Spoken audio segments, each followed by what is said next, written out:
بسم اللہ الرحمن الرحیم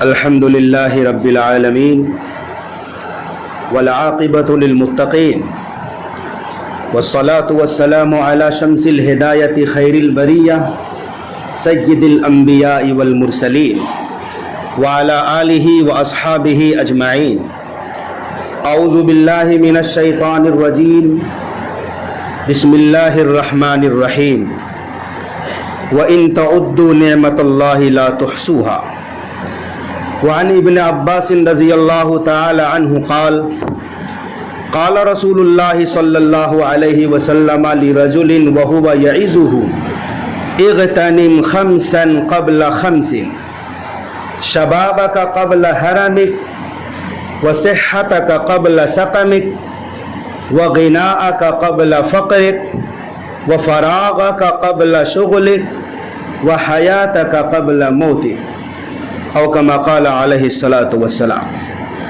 سکون کے واسطے کیا ڈھونڈنا طبیبوں کو، سکون کے واسطے کیا ڈھونڈنا طبیبوں کو، سکون کے واسطے آؤ درود پڑھتے ہیں۔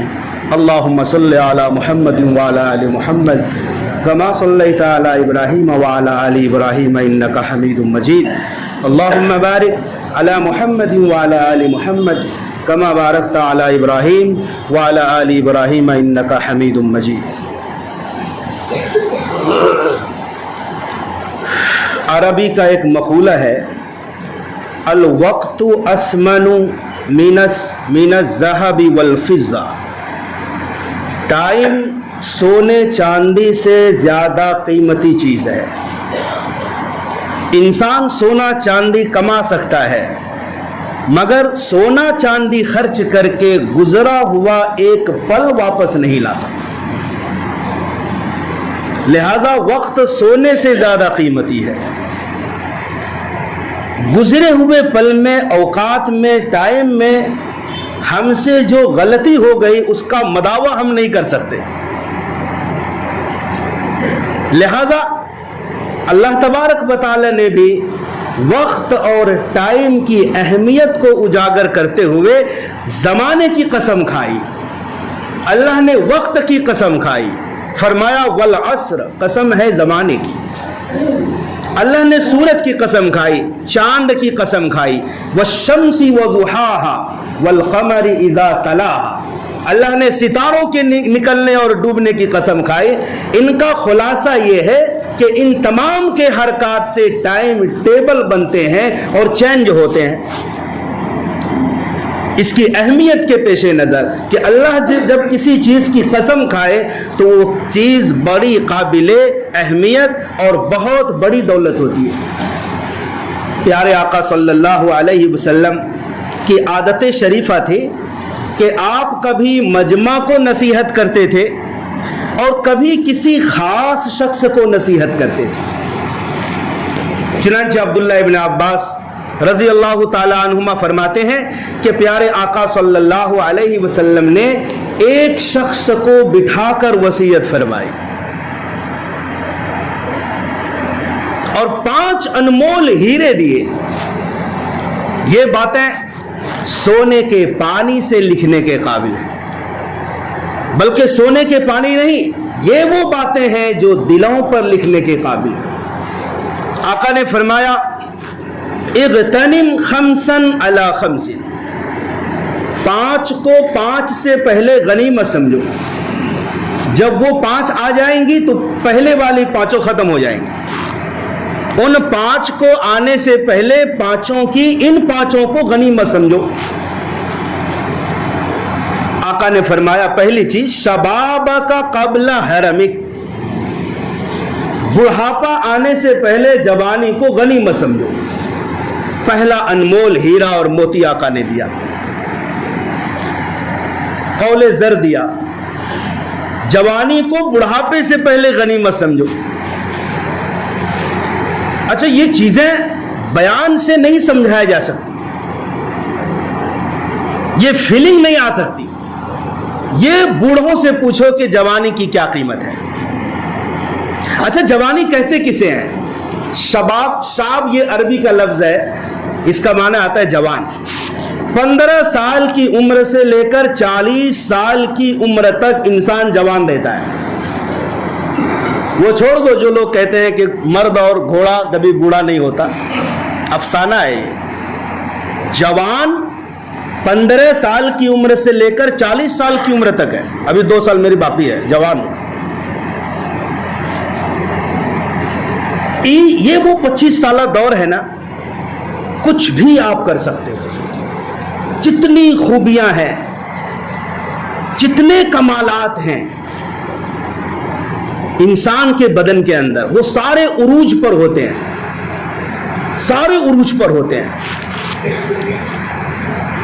گناہ کرنا چاہے اکمل طریقے سے گناہ جوان کرے گا، بوڑھا نہیں کر سکتا ہے.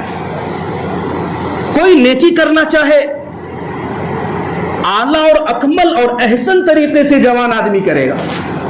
حج کرنا چاہے، عمرہ کرنا چاہے، بوڑھا کرے گا. بس صرف کھانا پوری ہوگا وہ. یہ عبادت عین جوانی کی عبادت ہے. ہاں، جب انسان بوڑھا ہوتا ہے، قوہ کمزور ہو جاتے ہیں، اعصاب ہمارے کمزور ہو جاتے ہیں، پھر ہم سجدہ زمین پر کرنے کے لیے بھی ترستے ہیں. ہاں، کرسی پر بیٹھ کر نماز پڑھتے ہیں. پھر یاد آتا ہے وہ زمانہ کہ جب ہم جوان تھے، ہم بکثرت اللہ کے سامنے سجدہ کر سکتے تھے. زمین پر جو سجدہ کرنے کا مزہ ہے وہ کرسی پر نہیں ہے، وہ اشاروں میں نہیں ہے. زمین و آسمان کا فرق ہو جاتا ہے. جب ہم زمین پر سجدہ کرتے ہیں، ناک رکھتے ہیں، پیشانی رکھتے ہیں، گویا اللہ کے قدموں میں ہم سجدہ کرتے ہیں. وہ مزہ، وہ لذت کرسی پر کہاں ہے؟ تو جب تک انسان جوان رہتا ہے کہ یہ کام کر سکتا ہے. پھر جب انسان بوڑھا رہتا ہے تو کچھ نہ کچھ دوا بھی ساتھ چلتی رہتی ہے. شوگر ہے، بلڈ پریشر ہے، ہارٹ کا مرض ہے، آج اس میں درد ہے، کل اس میں درد ہے. پھر کچھ نہ کچھ دوا ساتھ میں چلتی ہے. اللہ رحم کرے، بعض لوگ اتنی دوائیاں کھاتے ہیں کہ منہ سے بدبو آنے لگتی ہے. اتنی دوائیاں چلتی ہے کہ کھانے کے قابل نہیں رہتا کہ اب کھانا کہاں سے کھائیں. پھر دواؤں سے انسان کمزور بھی ہوتا ہے نا. ایک دوائی 10 مرض کے لیے. انسان کے دل میں درد ہے تو درد کی گولی کھا رہے، ٹھیک ہے، دل میں راحت پہنچائے گی وہ دوا، مگر ہاتھ میں تو درد نہیں ہے نا، دماغ میں تو درد نہیں ہے، سر میں، تو وہاں تو نقصان پہنچائے گی وہ دوا. ایک عضو کو فائدہ پہنچائے گی تو دوسرے پارٹ کو نقصان پہنچائے گی. جوان آدمی کچھ بھی کر سکتا ہے، ماں باپ کی خدمت کر کے جنت حاصل کر سکتا ہے.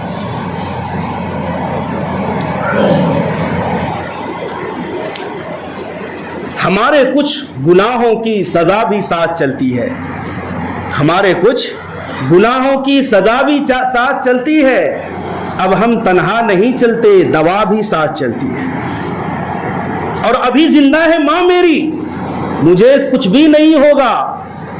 میں جب گھر سے نکلتا ہوں دعا بھی ساتھ چلتی ہے.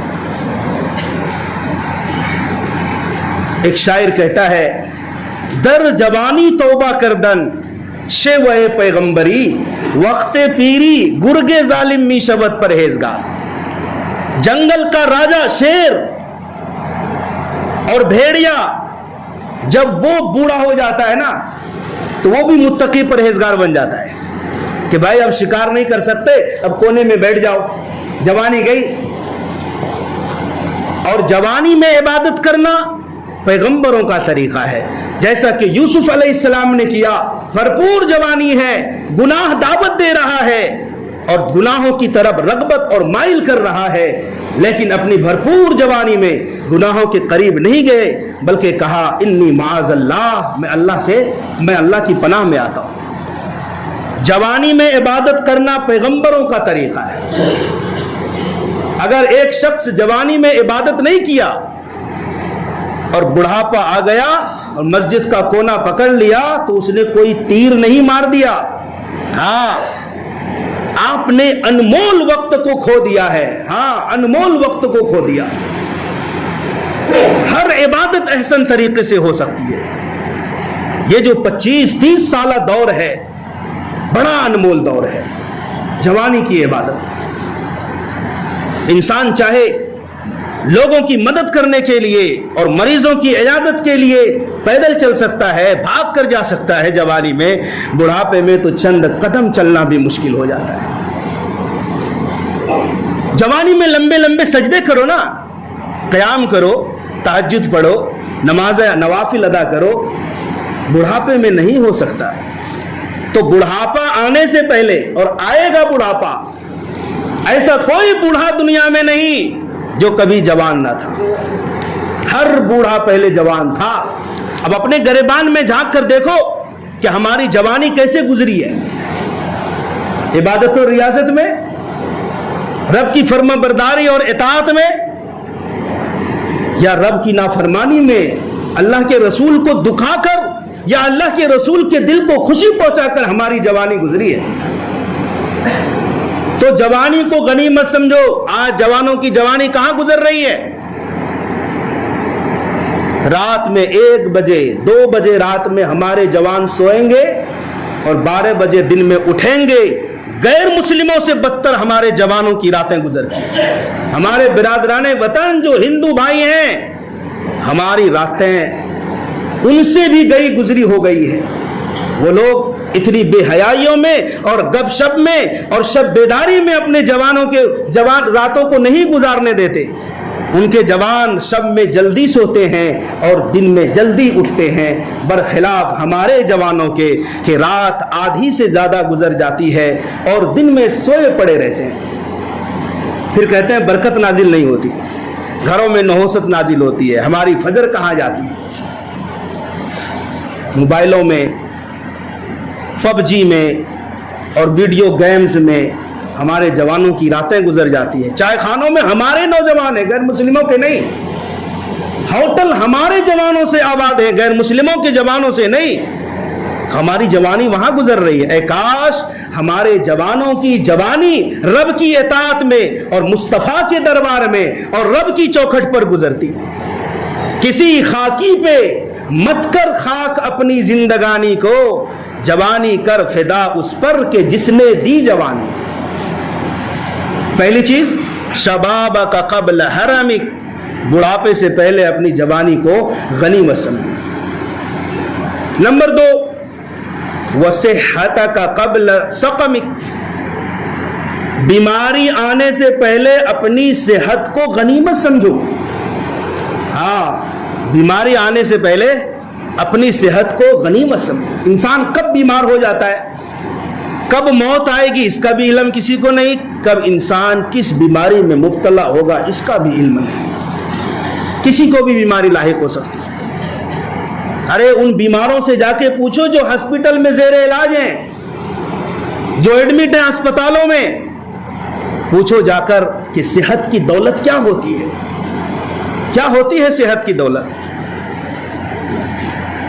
ایک دولت مند کا قصہ لکھا ہے کہ جو آنکھ ہم جھپکاتے ہیں, آنکھ کا جھپکنا اللہ کی بہت بڑی نعمت ہے. تو یہ جو پتلی ہے جو اوپر نیچے ہوتی ہے, اس دولت مند کی پتلی نیچے گر گئی تھی, اوپر اٹھتی ہی نہیں تھی. آنکھ کے اوپر جو پتلی ہے جو جھپکتی رہتی ہے, ہم ہزاروں بار جھپکاتے ہیں, اللہ کی نعمتوں کا شکر ہم ادا نہیں کر پاتے. کتنی بڑی نعمت ہے. تو ڈاکٹروں نے آنکھ کی پتلی میں ٹانکا لگا کے سر کے ساتھ جوڑا کہ یہ پتلی اٹھ ہی رہے اور آنکھ سے نظر آئے. کتنی بڑی نعمت ہے. ہمیں احساس نہیں ہوتا کہ ہم ان نعمتوں میں گزر رہے ہیں. تو لوگوں نے پوچھا کہ آپ کے نزدیک اس وقت سب سے بڑی دولت اور نعمت کیا ہے؟ کہا میری ساری دولت لے لے اور آنکھوں کا جھپکنا چالو, خود سے ایک بار آپ کو جھپکا لوں, ایک بار یہ پتلی خود سے اوپر نیچے کر سکوں اور اس کے بدلے میں ساری دولت لے لے تو مجھے منظور ہے. ادنا نعمت اللہ کی کتنی بڑی نعمت ہے. تو ان بیماروں سے پوچھو, ان بیماروں سے پوچھو جو ہاسپٹل میں ہے کہ صحت کتنی بڑی نعمت ہے.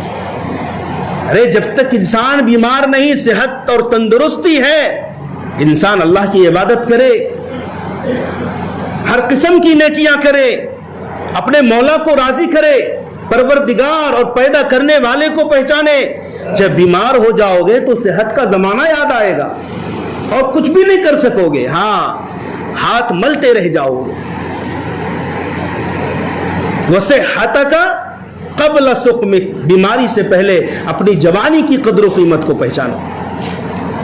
وغناءک قبل فقرک، نمبر 3، فقیر بننے سے پہلے، غریبی آنے سے پہلے اپنی مالداری کو غنیمت سمجھو،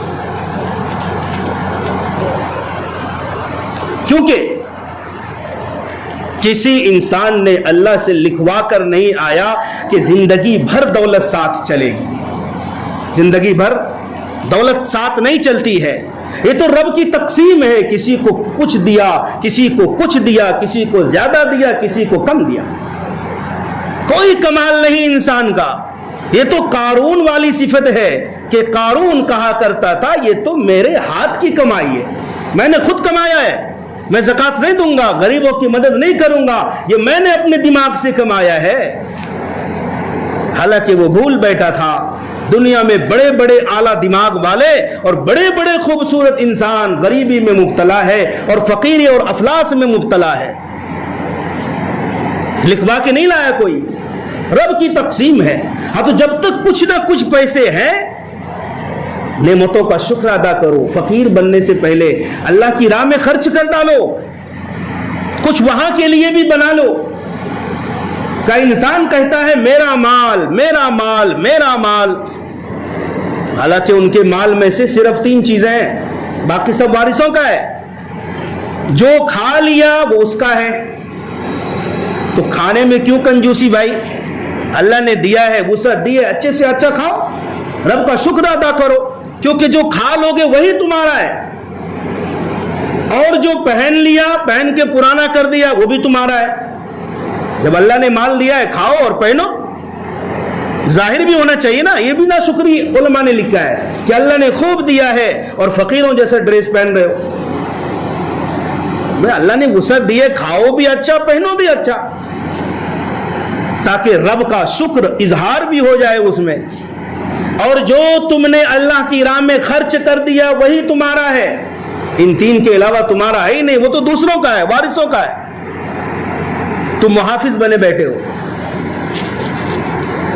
تو جو کچھ دنیا میں خرچ کر لو اور آخرت بنا لو، یہ غنیمت ہے۔ فقیری آنے سے پہلے جب فقیر اور محتاج ہو جاؤ گے اس وقت یاد آئے گا، آہا میرے پاس دولت تھی، میرے پاس پیسہ تھا، میں بھی جنت کما سکتا تھا، میں بھی راہ خدا میں دے کر کے مسجد میں، مدرسوں میں اور غریبوں میں صدقہ خیرات کر کے اعلیٰ درجات حاصل کر سکتا تھا، لیکن میں نے کچھ بھی نہیں کیا، میری دولت جاتی رہی۔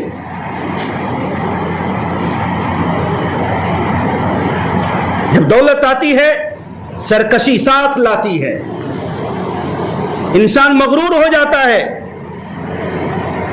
لیکن بعض لوگ ایسے بھی ہوتے ہیں جو دولت آنے کے بعد بھی رب کا شکر ادا کرتے ہیں، رب کی عبادت میں کوئی کمی نہیں ہوتی۔ نفحۃ الادب ایک کتاب ہے، مدرسوں میں پڑھائی جاتی ہے، اس میں ایک سچا واقعہ لکھا ہے۔ میاں بیوی بھنی ہوئی مرغی کھا رہے تھے، ایک سائل آ گیا، میاں بڑا متقی پرہیزگار تھا، بیوی سے کہا کہ دروازے پر سائل آیا ہے، یہ مرغی اٹھاؤ اور دے دو، ہم لوگ سوکھی روٹی کھا لیں گے، کچھ کھا لیں گے۔ بیوی بھنی ہوئی مرغی لے کر گئی، سائل کو دے کر جب واپس لوٹی تو رو رہی تھی۔ تو شوہر نے پوچھا کیوں رو رہی ہو؟ تو کہا اصل میں جو فقیر سائل مانگنے والا آیا تھا وہ میرا پہلا شوہر تھا، میں اس کے نکاح میں تھی کبھی۔ دیکھو اللہ نے کس طرح حالت بدلی کہ آج میرا پرانا شوہر اتنا غریب ہو گیا کہ دروازے تک مانگنے کے لیے آنا پڑا۔ کہا لیکن ہوا یہ تھا، بڑی تعجب کی بات ہے کہ میرا شوہر بہت دولت مند تھا، بڑے پیسوں والا تھا، ایک شخص مانگنے آیا تو بجائے کچھ دینے کے دھکا دے کر گھر سے نکالا، مارا پیٹا فقیر کو، آنکھ لگ گئی اس فقیر کی، بد دعا لگ گئی، اور اللہ نے اس حالت میں لا کر چھوڑا۔ تو شوہر نے کہا میں اس سے بھی تعجب کی بات بتاؤں؟ کہا کیا؟ کہ وہ جو فقیر تمہارے شوہر کے پاس مانگنے آیا تھا وہ میں تھا، میں. یہ نفحۃ الادب کا واقعہ ہے. میں گیا تھا تمہارے شوہر کے پاس مانگنے، مجھے ذلیل و خوار کر کے دھکا دے کر نکالا تو میرے دل سے دعا بد دعا نکل گئے، میرا دل زخمی ہو گیا تھا، آہ لگ گئی ہوگی. تو اللہ نے بدلہ دیا کہ اس کی دولت کا مالک مجھے بنا دیا اور اس کی عورت کا بھی مالک مجھے بنا دیا.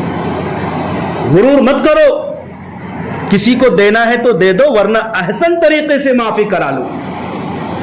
کسی کو تانا مت دو. وَأَمَّا السَّائِلَ فَلَا تَنْهَرْ، کبھی بھی سائل کو جھڑکو مت. وَغِنَاءَكَ قَبْلَ فَقْرِكَ، فقیر بننے سے پہلے اپنی مالداری کو غنیمت سمجھو. انسان بہت ساری نیکیاں دولت کے ذریعے حاصل کر سکتا ہے. دولت ہوگی تبھی تو حج کرے گا انسان. جب فقیر بن جاؤ گے تب یاد آئے گا جب میرے پاس دولت تھی، پیسہ تھا، میں حج بیت اللہ کر سکتا تھا. آج وہ انسان ترس رہا ہے، تڑپ رہا ہے کہ میں نے مالداری کے زمانے میں حج نہیں کیا، اب تو کچھ بھی پاس نہیں ہے. افسوس کرنے سے کچھ ہوگا؟ کچھ بھی نہیں ہوگا. تو غنیمت سمجھو. غنیمت سمجھنے کا مطلب یہ ہے کہ ابھی ان پر عمل کرو. چوتھی چیز آقا نے فرمایا